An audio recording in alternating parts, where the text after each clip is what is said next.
There's a little sunflower I put in the corner directly planted. Hey guys, I showed you previously the different phases of construction for my garden, and now that that's all put together and I put a few more plants in the ground, I wanted to show you how it's coming along. These tallest tomato plants, these four that I just put in, were actually strictly grown on windowsills, and once they got big enough, I decided that it's more realistic that I put them in the garden for them to grow. There's a close up of one of the baby sunflowers starting to come up. This is actually a Russian mammoth sunflower, which heard can grow really big. Now, these smaller tomato plants I actually grew in clay pots outside, and I took them in every time it got cold enough that I thought there might be a frost.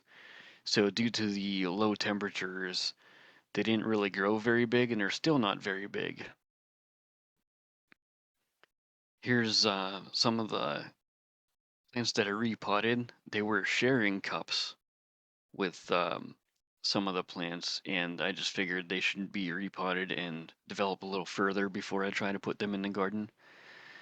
So here's what they look like. They start off in little solo cup shot glasses, and then I moved them up into larger solo cups as there were space permitting and as it seemed like they could use the space to grow. Eventually, they got pretty big where it was kind of difficult to keep on track with their watering. I'd sometimes need to water them twice a day just to prevent them from wilting until eventually I had this like jungle growing on the windowsills. Here they are next to a 2 foot tall chicken wire fence for the garden, and that's the two that I decided to repot to let them develop a little further. Now, my only concern is that I used potting soil in the garden, and here they are just after a rain. They're looking pretty wilty.